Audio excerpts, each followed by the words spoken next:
ABŞ-ın viza siyasəti və vizaların ləğvi məsələsi ilə bağlı ABŞ-ın dövlət katibi açıqlama verib.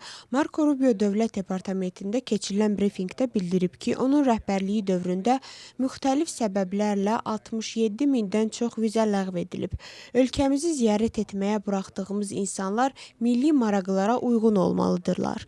Biz bunu əvvəldən demişdik. Bu prezidentdən aldığımız göstərişlərdən biri idi, deyə dövlət katibi vurğulayıb. Onun sözlərinə görə vizaların ləğvinin bir neçə kateqoriyası mövcuddur. Viza qonaqlıq məqsədi üçündür və bütün dünya hər gün viza verilməsindən imtina edirlər.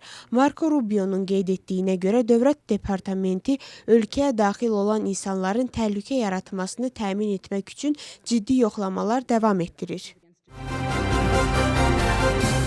Medianın məlumatına görə ölüm hökmü ilə üzləşən İranlı fəal sağdır. Mövcud məlumata əsasən İranda edamların icrası dayandırılıb. Etiraz aksiyaları isə davam edir. Rəsmi məlumatlara görə nümayişlər zamanı azı 2600 nəfər həlak olub. Lakin analitiklər real rəqəmin 12 minə çata biləcəyini ehtimal edirlər.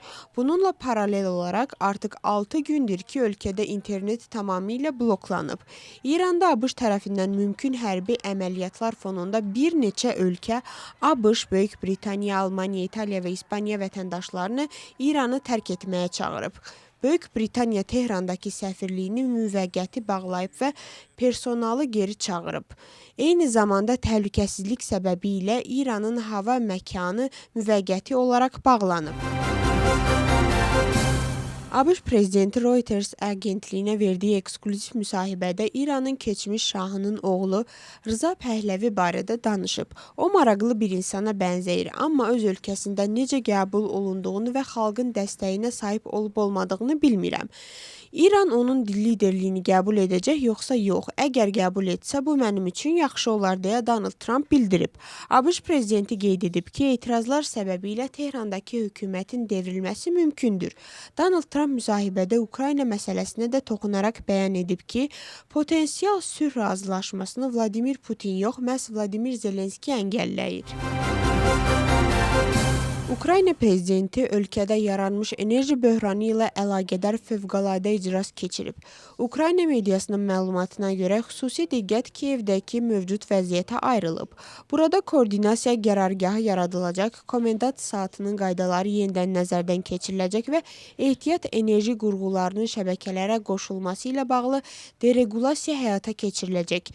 Ukrayna prezidentinin sözlərinə görə Kiyevdə daimi fəaliyyət göstərən koordinasiya qərargahı yaradılacaq və hakimiyyət lazım olan avadanlıqların əldə edilməsi və əlavə dəstək üçün tərəfdaşlara işi maksimum dərəcədə gücləndirəcək. Gürcüstanın ətraf mühitin mühafizəsi və kənd təsərrüfatı nazirinin müavini Laşa Valyani süd sektorunun inkişafı məsələləri ilə bağlı sahə nümayəndələri ilə görüşüb. Görüşdə 2026-cı ildə sektorda planlaşdırılan yeniliklər müzakirə olunub.